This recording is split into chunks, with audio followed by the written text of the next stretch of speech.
Hey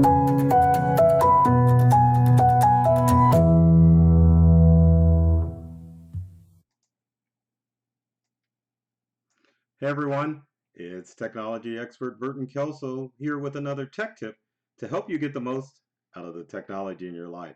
Today we're talking about how to extend your Wi-Fi connection in your home.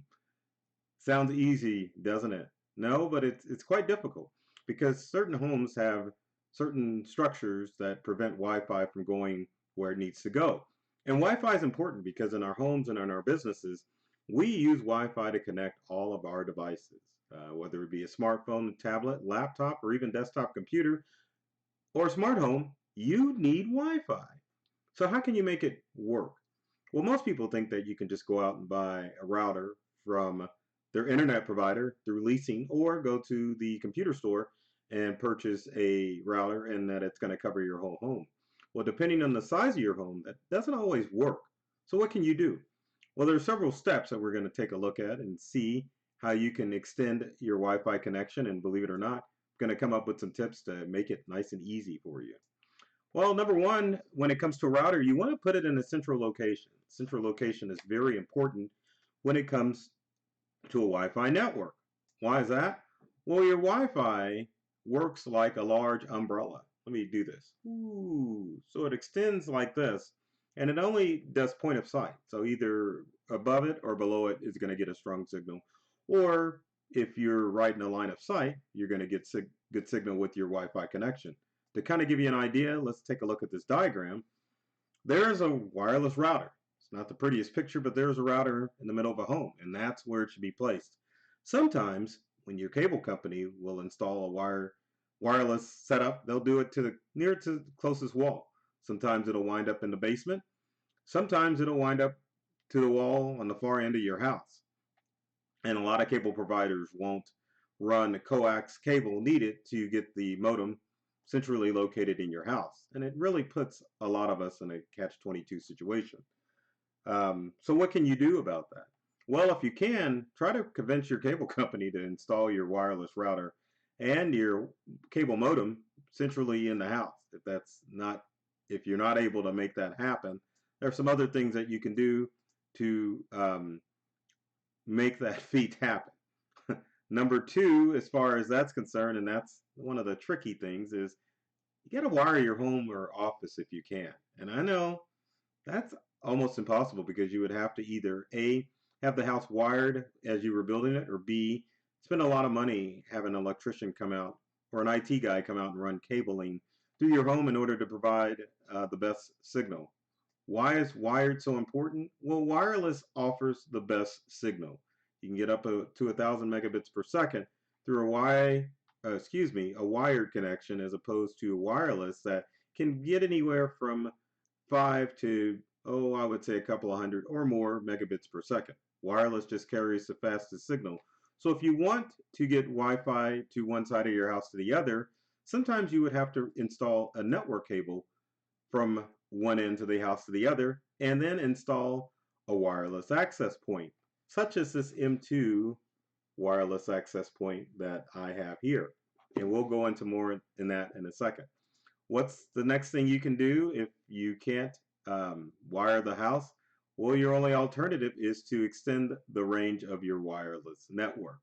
Well, that's kind of challenging too because there's all sorts of products out there on the market that promise to extend that Wi-Fi connection.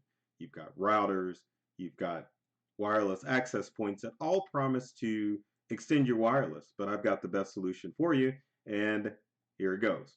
Well, the first thing that you need to do rather than buying wires is to go out and purchase one of these devices, if I can grab it.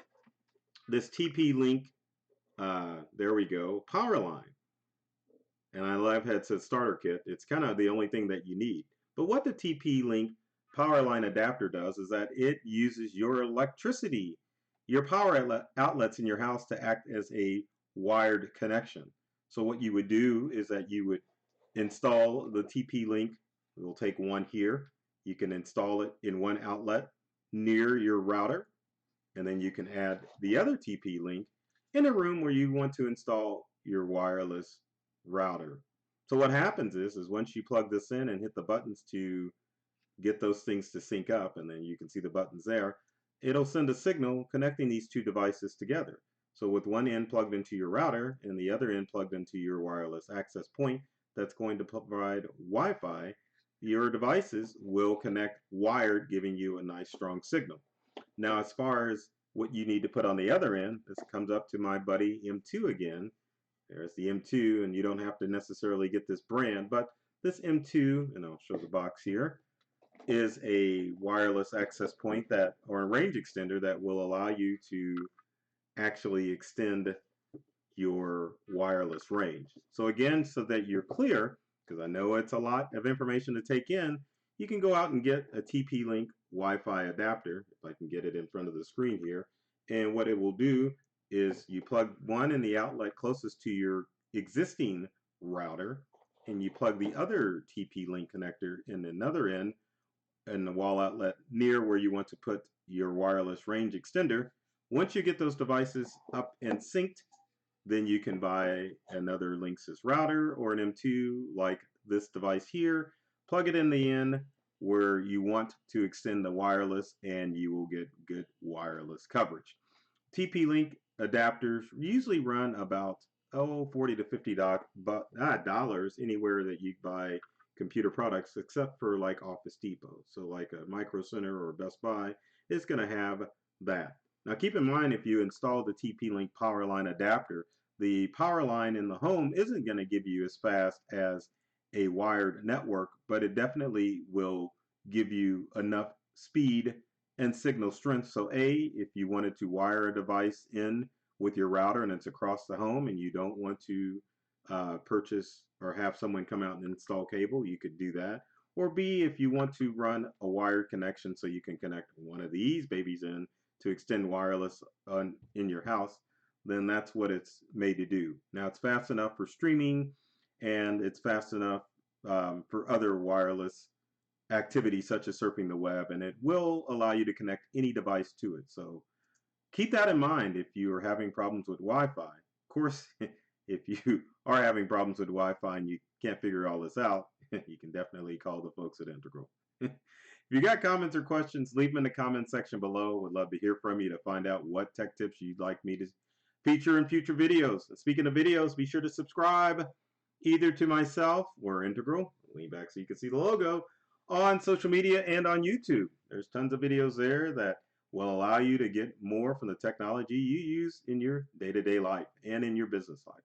So take care of yourself and do many things to make you smile, and thanks for watching.